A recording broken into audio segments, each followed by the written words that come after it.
In the darkest reaches of the galaxy, a warship fleet of 15,000 ships, led by the ruthless War Admiral Kythera, sets its sights on Earth, an unsuspecting world, seemingly defenseless with its primitive technology.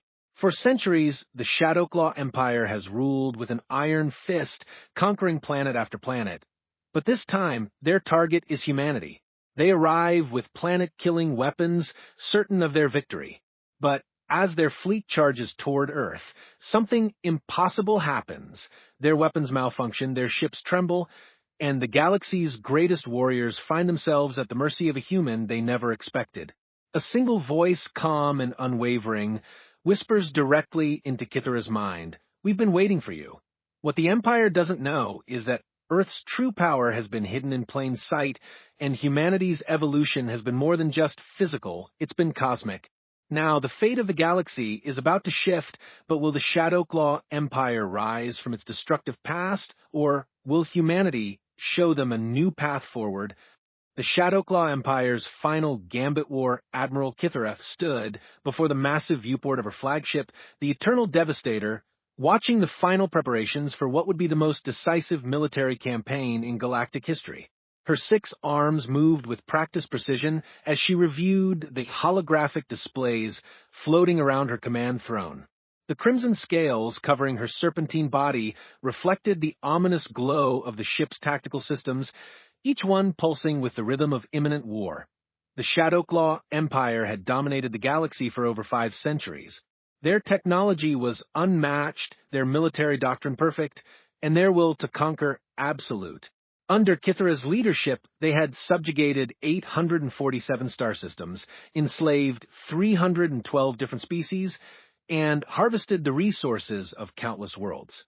Now, only one target remained to complete their universal dominion, a small blue planet in an unremarkable solar system called Earth. Status report, Battle Commander Zephix.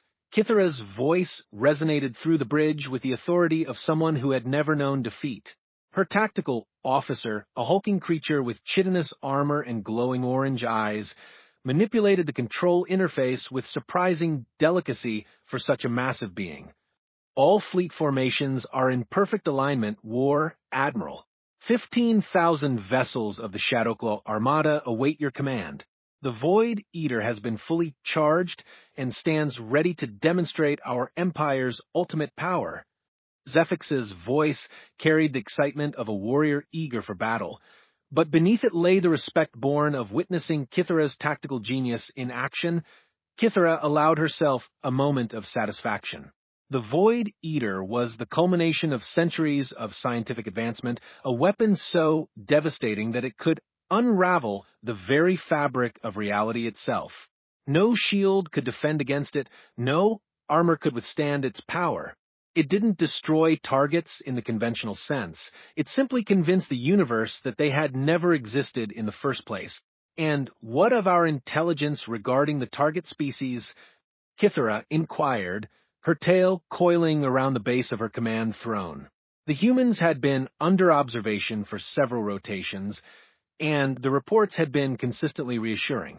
They were a young species, technologically primitive, politically divided, and completely unprepared for the reality of galactic warfare. The Science Commander Nexus, a being whose crystalline form housed one of the most advanced analytical minds in the Empire, processed the data streams with mechanical precision. The humans remain as pathetically underdeveloped as our initial assessments indicated, War Admiral.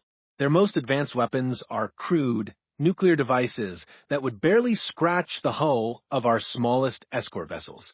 They have achieved limited space travel, but their largest vessels are no more impressive than our maintenance shuttles. The bridge crew's laughter echoed through the command center. These humans had shown some promise in their early development, displaying the kind of aggressive expansion that the Shadowclaw Empire could respect. But they had stagnated at a primitive level, never developing the technologies necessary to pose even a minimal threat to a galactic superpower. Their military doctrine appears to be based on chemical projectiles and explosive devices. Nexus continued, his crystalline form shifting colors as he processed additional data. They fight wars using metal vehicles that move along the surface of their planet. Our analysis suggests that their entire planetary defense could be overwhelmed by a single destroyer squadron. Kythera's serpentine form undulated with amusement. The Shadowclaw Empire had faced civilizations that could manipulate matter at the molecular level, species that could bend space and time to their will, and entities that existed in multiple dimensions simultaneously. By comparison, these humans were little more than primitive savages playing with fire. "Begin final approach," she commanded, her voice carrying the weight of inevitable victory. "I want all major population centers identified and targeted. We'll demonstrate our superiority first, then offer them the standard terms of surrender. If they refuse, we'll show them what happens to species that defy the Shadowclaw Empire." The armada moved through space with the fluid grace of a predator approaching its prey. 15,000 vessels of varying sizes and capabilities, each one a masterpiece of engineering representing centuries of technological advancement. Plasma cannons capable of vaporizing continents charged with devastating energy. Quantum shields that could deflect attacks from entire star systems flickered to life. Reality-warping engines that could fold space itself hummed with barely contained power. As they entered the outer regions of the solar system, the fleet sensors began cataloging the primitive defensive installations they encountered. A few scattered satellites broadcasting simple radio signals, several small space stations constructed from basic metal alloys, and a handful of exploration vessels that fled at the first sign of the approaching armada. War Admiral Communications Officer Vex reported, her tentacles dancing across the control interfaces. "We're receiving multiple transmissions from the target world. They appear to be attempts at establishing communication protocols." Kythera's eyes narrowed with disdain. "Ignore them." The time for diplomatic contact ended when they failed to respond appropriately to our initial dominance assertion. These humans clearly lack the intelligence to recognize superior authority when it presents itself. The truth was that the Shadowclaw Empire had sent a standard ultimatum to Earth several rotations ago, demanding immediate and unconditional surrender. The humans had responded with what appeared to be confused diplomatic inquiries, requests for clarification, and attempts to establish formal negotiation procedures. To the Shadowclaw leadership, this was nothing more than primitive delaying tactics from a species too weak to accept the inevitable. "Sensors are detecting increased activity around their primary population centers," Zephix reported, his massive form leaning over the tactical displays. "Primitive atmospheric aircraft are launching from military installations across the planet. Their defense grid appears to be activating." Through the command viewport, Kythera could observe the tiny specks of light that represented human aircraft rising from the planet's surface. Their technology was so laughably primitive that they still required atmospheric lift to achieve flight. Against vessels that could manipulate gravitational fields and fold space-time, these aircraft represented no more threat than insects buzzing around a star destroyer. "All vessels, prepare for demonstration of force," Kythera broadcast to the entire fleet. "Target their military installations first. I want their defensive capabilities completely eliminated before we address their civilian populations. Show them the futility of resistance." The Shadowclaw fleet descended toward Earth like a swarm of metallic death incarnate. Each vessel was a testament to the Empire's technological supremacy, bristling with weapons that could shatter moons and defensive systems that could withstand the fury of collapsing stars. Energy signatures that registered beyond the measurement capabilities of human instruments coursed through their hulls. But as the leading elements of the fleet entered Earth's orbital space, something unprecedented occurred. The first wave of destroyers began reporting anomalous readings in their targeting systems. Weapons that had functioned flawlessly for centuries suddenly became unreliable. Sensors that could detect subatomic particles across interstellar distances began providing contradictory information. "Battle Commander, what's happening to our systems?" Kythera's voice carried an edge of concern that she had never experienced before.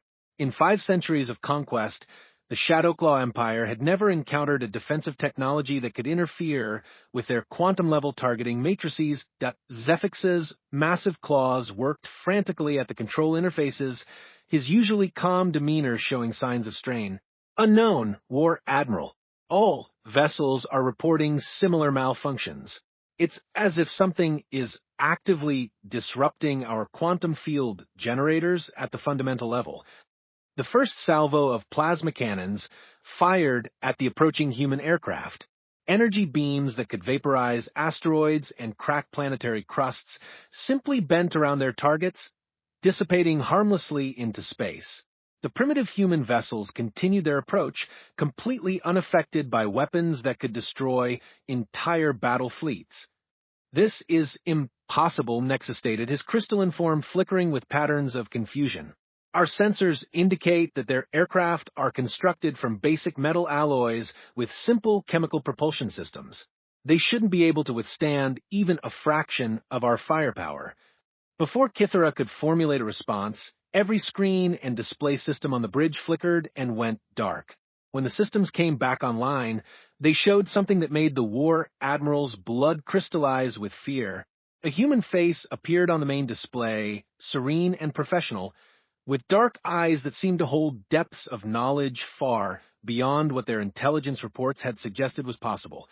"Attention, Shadowclaw Fleet," the human said in perfect Shadowclaw standard, her pronunciation flawless and her tone carrying the calm authority of someone accustomed to addressing galactic powers. "This is Dr. Sarah Chun of the Terran Consciousness Project. You have 30 seconds to cease all hostile actions and withdraw from our solar system." The bridge fell silent, except for the hum of machinery and the soft whisper of environmental systems. Kithara's mind raced through possibilities. How had they penetrated secured military communication channels? How did they know the Shadowclaw language? The intelligence reports had indicated the humans had only recently developed basic space travel capabilities. "Impossible," Kithara hissed, her serpentine form coiling with agitation. "They're primitives with chemical rockets and metal projectiles. Continue the attack pattern immediately." Dr. Chen's expression remained unchanged, but something in her eyes suggested that she had expected this response. 20 seconds, War Admiral Kithara. "For the record, we attempted peaceful contact 6 months ago. Your Empire's response was less than diplomatic. More plasma beams erupted from the Shadowclaw vessels. More energy simply disappeared into nothingness. The human aircraft weren't evading or deploying defensive systems. They were simply ignoring attacks that should have vaporized them instantly. Space itself seemed to be refusing to allow the Shadowclaw weapons to function." 10 seconds, Dr. Chen announced, her voice carrying a hint of regret. "I should mention that we've been monitoring your Empire's expansion across the galaxy with considerable interest. Your tactics are impressive, but your intelligence-gathering capabilities require significant improvement." The countdown reached 0. What happened next defied every law of physics that the Shadowclaw Empire had spent millennia understanding. The human aircraft began to phase in and out of reality, their solid forms becoming translucent before reforming with perfect clarity. Space itself seemed to bend and twist around them, creating pockets of distorted reality that no Shadowclaw sensor could properly interpret. War Admiral Zephix's voice cracked with something that might have been fear. "Our ships are beginning to stop. Not destroyed, not disabled. They're just ceasing to exist." Kithara watched in horror as vessel after vessel simply vanished from existence. Not exploded. Not damaged, just erased from reality, as if they had never been constructed. The humans weren't destroying the Shadowclaw fleet through conventional means. They were editing it out of existence like correcting errors in a vast cosmic database. "All vessels, emergency retreat protocol." Kithara shouted into her communications array. "Maximum power to engines, immediate withdrawal from the system." But it was too late. The retreating ships found themselves trapped within what appeared to be a massive containment field. Space itself had become a prison, and the most powerful military force in galactic history was caught within its invisible walls. Dr. Chen's face reappeared on the screens, her expression showing what might have been mild disappointment. The Shadowclaw Empire has been classified as a Category 7 threat to galactic stability. Your military assets are being neutralized. Your home systems have been quarantined. Any attempt to continue aggressive expansion will result in immediate technological regression to your pre-industrial state. The flagship shuddered as reality reasserted itself around them. Kythera found herself standing not on her bridge, but in what appeared to be a small, comfortable chamber. Through a transparent wall, she could see her entire command staff, equally bewildered and frightened. "You are being transported to a rehabilitation facility," Dr. Chen continued, her voice somehow reaching them despite the obvious impossibility of the situation. "The Terran Consciousness Project extends its regrets for the deception. Our primitive status was somewhat exaggerated."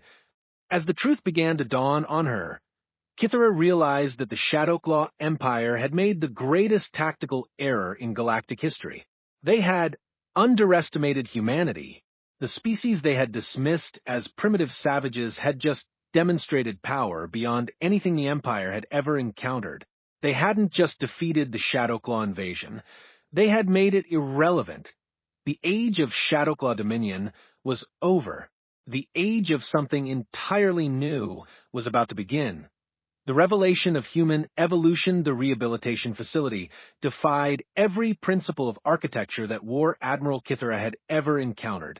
The walls seemed to exist in multiple dimensions simultaneously, shifting between solid matter and transparent energy depending on the observer's perspective.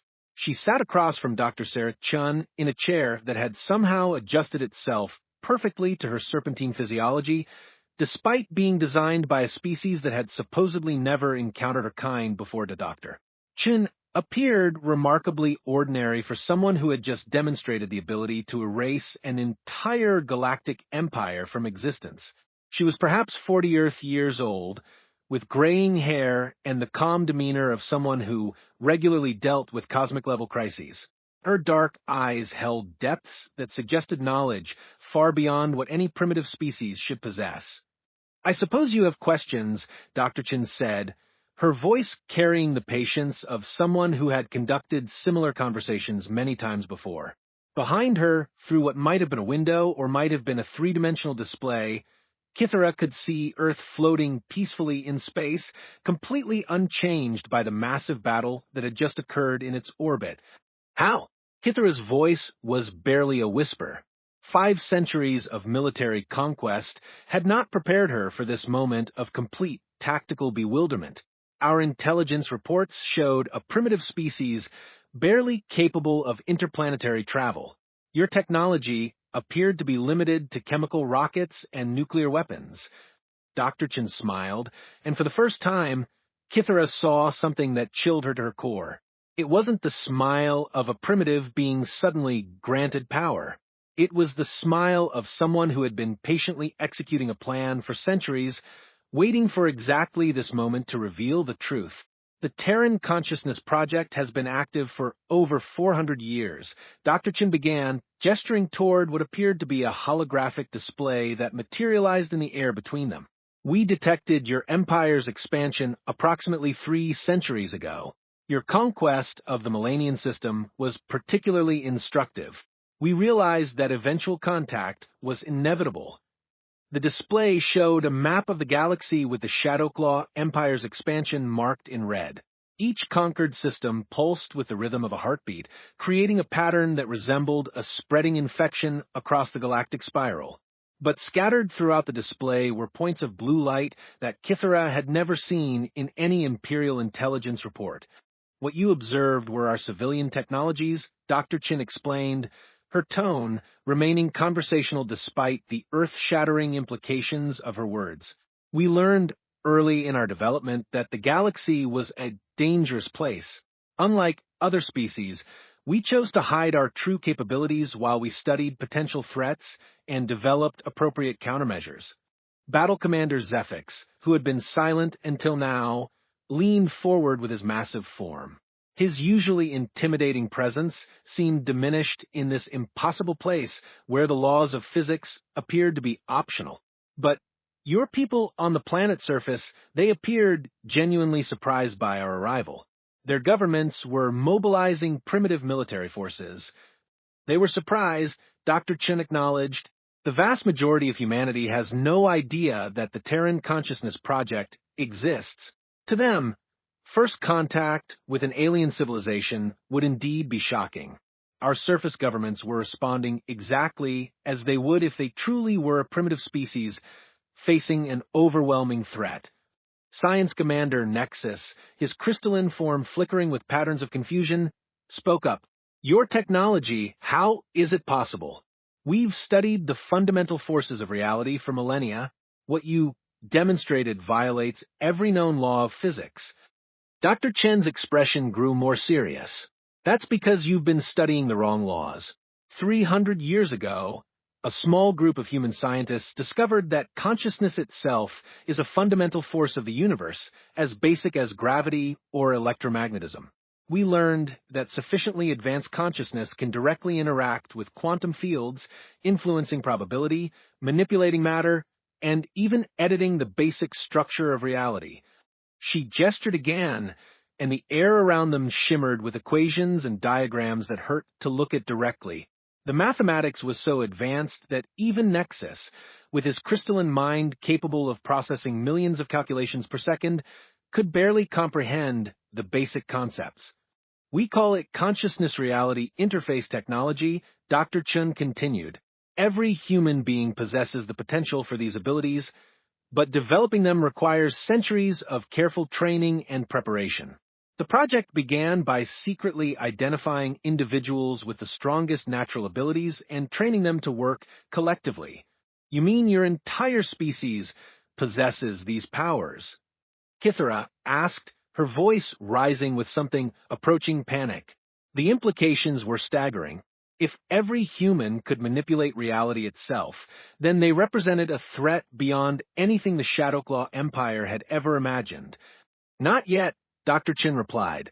Currently, only about 50,000 humans have developed their abilities to a level where they can participate in large-scale reality manipulation. But the number grows every year. In another century, perhaps half our population will possess these capabilities. In 2 centuries, nearly everyone. The silence that followed was deafening.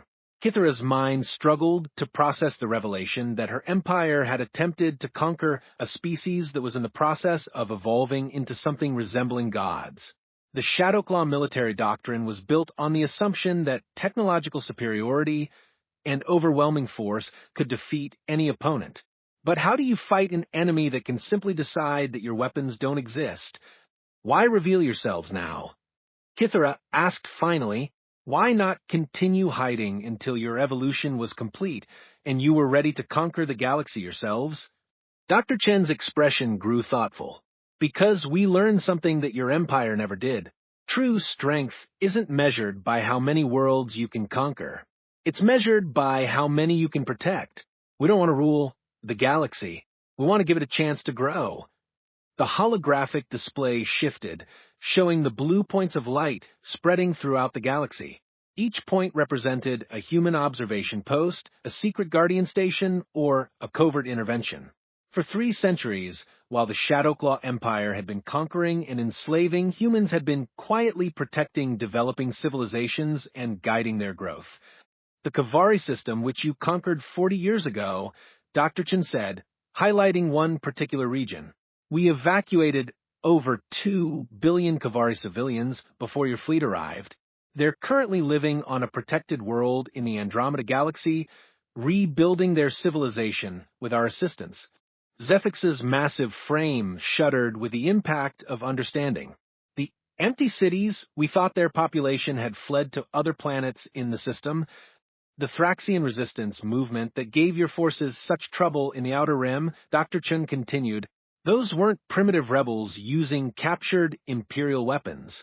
Those were human operatives with advanced technology, training local populations to defend themselves. Each revelation hit the Shadowclaw officers like a physical blow. Their empire's greatest military victories had been hollow conquests of empty worlds. Their most challenging battles had been against human defenders they had never recognized as such. For 3 centuries, they had been fighting a shadow war against an enemy they didn't even know existed. Your invasion of Earth was intended to be a test, Dr. Chen explained. We needed to determine if your empire was capable of change, of growth beyond conquest.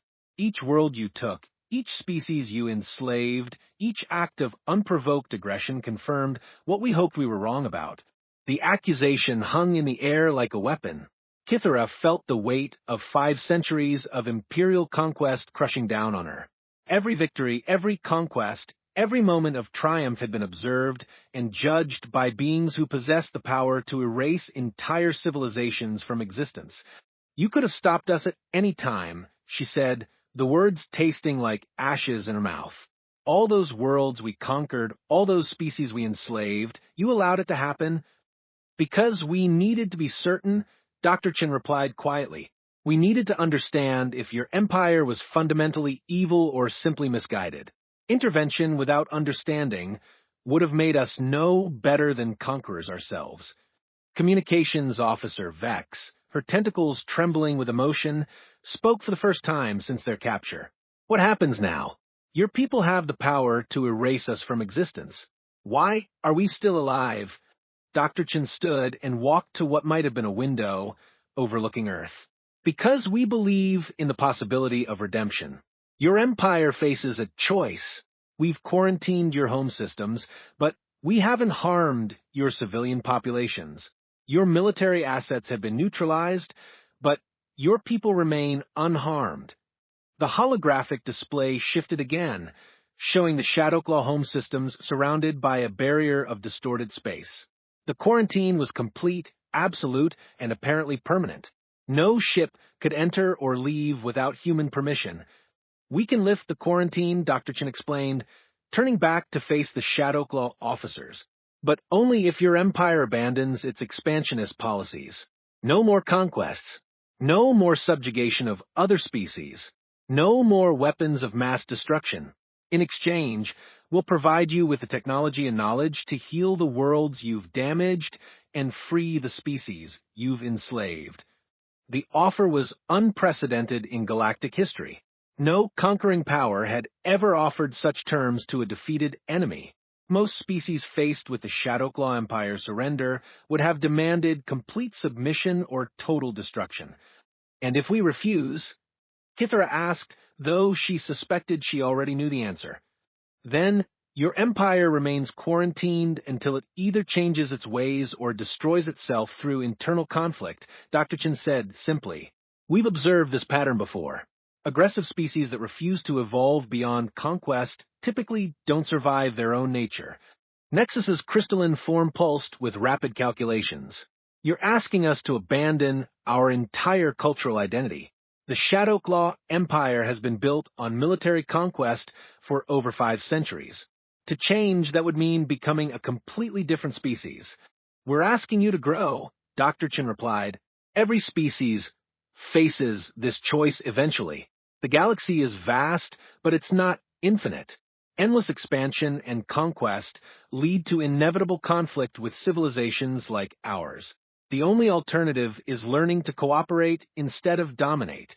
She gestured toward the Earth, visible through the observation portal. 300 years ago, humanity was very much like your empire. We fought constant wars, conquered weaker nations, and measured our success by how much territory we could control. But we learned that survival requires evolution, not just technological advancement, but moral advancement as well. The weight of decision settled over the Shadowclaw officers like a crushing gravitational field. Their empire's entire identity was built on military supremacy and expansion. To abandon that would mean abandoning everything they had become over the past 5 centuries, but the alternative was complete isolation, watching their civilization slowly decay within the confines of their quarantine systems while the rest of the galaxy moved beyond them. How do we know you'll keep your word? Zephix asked, how do we know this isn't just another form of conquest using promises instead of weapons? Dr. Chen smiled again, but this time the expression was genuinely warm. Because if we wanted to conquer you, you'd already be conquered. The demonstration you witnessed was us being gentle. We could have erased your entire fleet from existence without leaving a trace. We could have rewritten your species' history so that you never developed space travel in the first place. The casual mention of such overwhelming power was more terrifying than any threat could have been. These humans weren't boasting about their capabilities, they were simply stating facts about the universe they now controlled. The choice is yours, Dr. Chun concluded, but I should mention that you're not the first empire to face this decision. 17 other aggressive civilizations have chosen cooperation over isolation. They're now thriving members of the Galactic Cooperative, working together to explore new frontiers and protect developing species. As the implications of her words sank in, Kithara realized that the Shadowclaw Empire was being offered something unprecedented in their history, the chance to become something greater than conquerors. The question was whether they possessed the wisdom to accept that gift. The age of conquest was over. The age of cooperation was about to begin. Whether the Shadowclaw Empire would be part of that new age remained to be seen. The new galactic Order 6 months had passed since the quarantine field descended around the Shadowclaw home systems.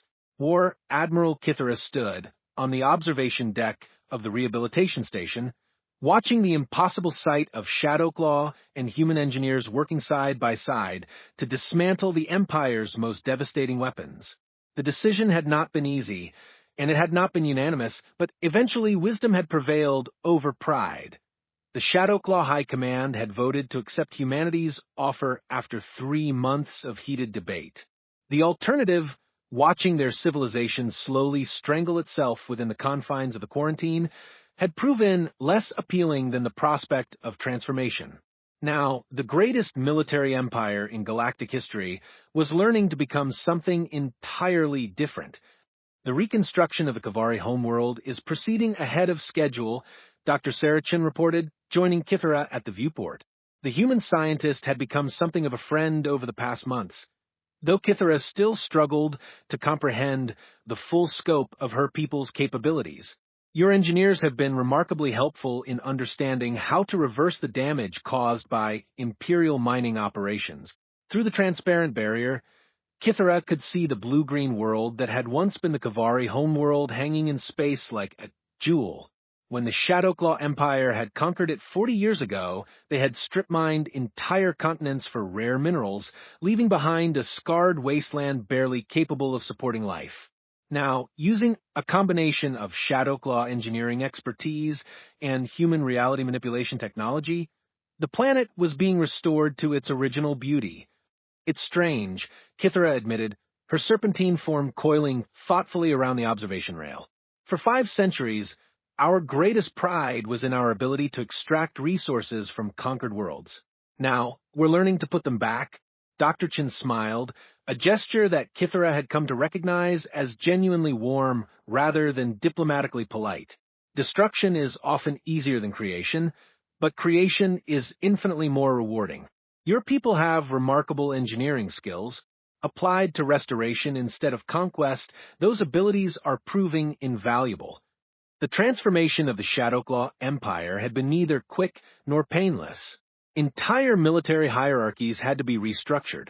Weapons manufacturers had to be retooled for peaceful purposes. Most challenging of all, a warrior culture that had defined itself through conquest had to learn to find meaning in cooperation and protection that Battle Commander Zephix approached from across the observation deck, his massive frame moving with the careful precision he had developed while working alongside more fragile species.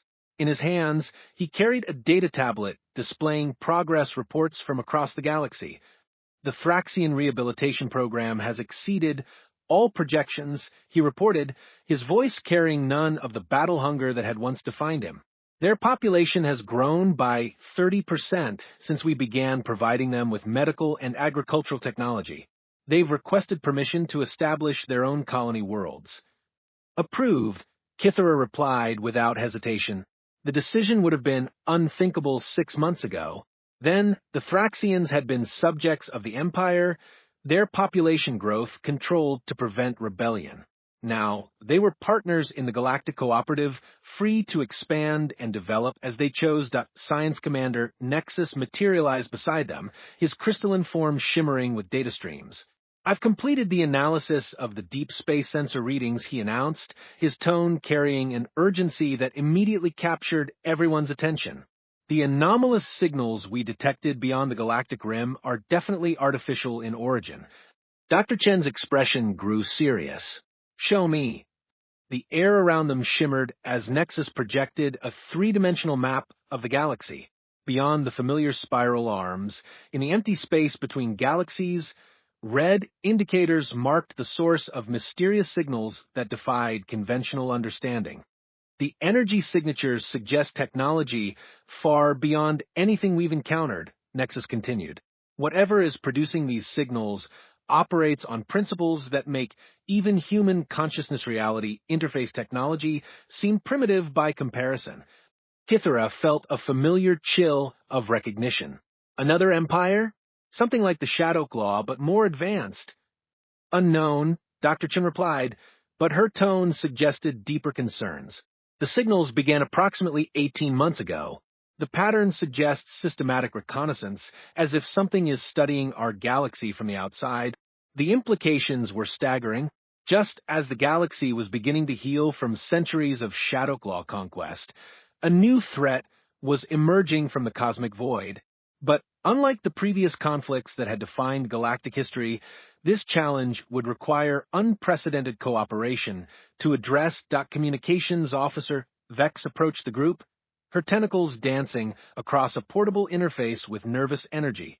I'm receiving a priority transmission from the Galactic Cooperative Council. They're requesting an emergency assembly. The council chamber had been constructed in neutral space, equidistant from all major civilizations. Representatives from 18 different species sat around a circular table that seemed to exist in multiple dimensions simultaneously, its surface shifting to accommodate the various physiological needs of its occupants. Kithara took her place as the Shadowclaw representative, still adjusting to the strange sensation of being invited to participate in galactic governance rather than simply conquering it. Around the table sat beings that her empire had once considered enemies or subjects. The crystalline Nexery, the energy-based Luminos, the hive-minded collective of Xeris, and many others. The head of the table, Dr. Chen activated the holographic display system. The mysterious signals from beyond the galaxy filled the space above them, their alien patterns creating an atmosphere of tension that transcended species boundaries. The analysis is conclusive, she began, her voice carrying the authority of someone who spoke for the galaxy's most powerful civilization. We're dealing with technology that operates on principles we don't fully understand.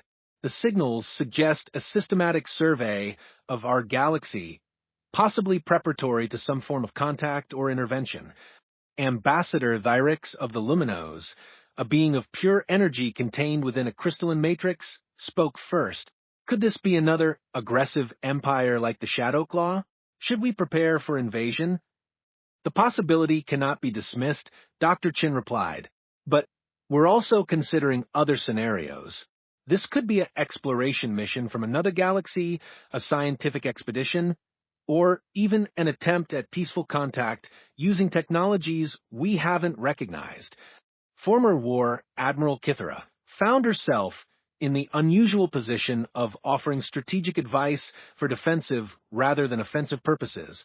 Based on my experience with Imperial expansion, systematic reconnaissance usually precedes either conquest or colonization. We should assume hostile intent until proven otherwise. The debate that followed would have been impossible just months earlier. Species that had been enemies for centuries worked together to analyze the threat and develop response strategies. The Shadowclaw Empire's military expertise, the Nexery's scientific capabilities, the Luminos' energy manipulation technology, and human consciousness reality interface abilities were all combined in an unprecedented cooperative effort. I propose we establish an early warning network throughout the galactic rim, suggested Archcognitor Zen of the Nexery.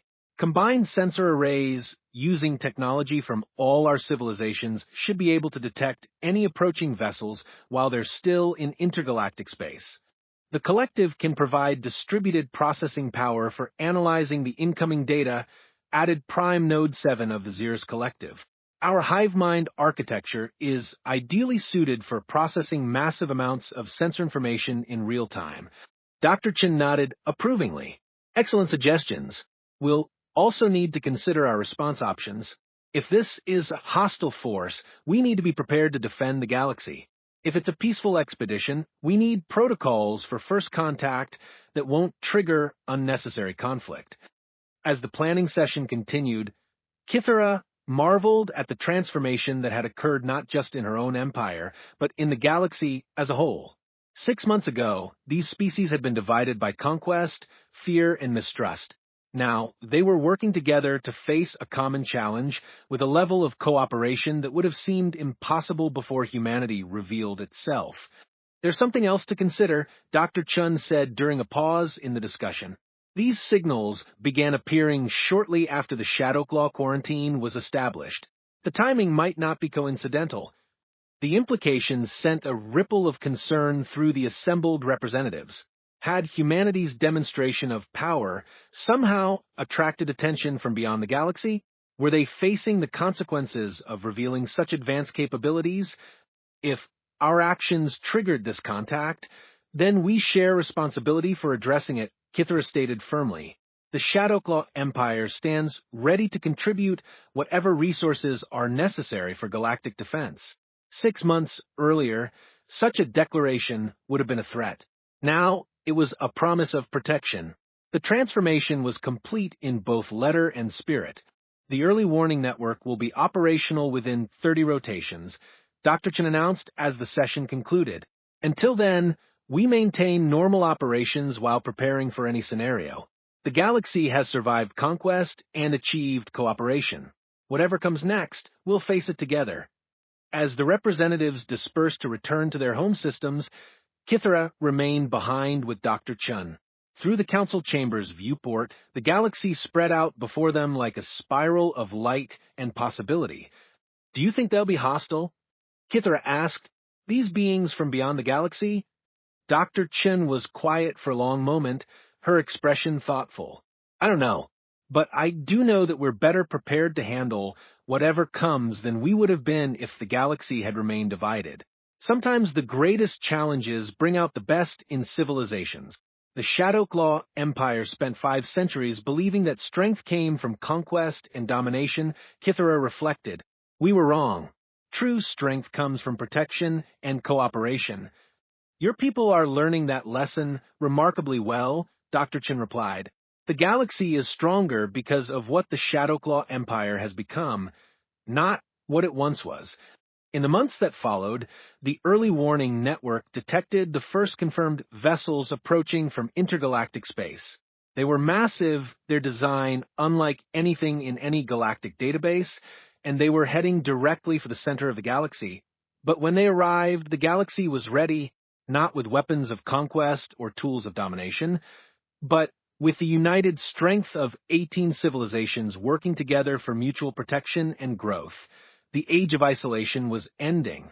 The age of galactic cooperation had begun, and at the center of it all, humanity watched and guided and protected, having learned that the greatest power was not the ability to destroy, but the wisdom to know when not to use it. Whatever came next, the galaxy would face it as one. The Shadowclaw Empire's last stand against Earth had failed miserably, but from that failure had emerged something far greater than any conquest could have achieved. The future stretched out before them, vast and full of possibility, protected by the combined strength of civilizations that had learned to work together rather than tear each other apart. And in the quiet moments between crises, Dr. Sarachin smiled and continued her work, knowing that humanity had become exactly what they had, always been meant to be, the guardians of a galaxy learning to reach for the stars together.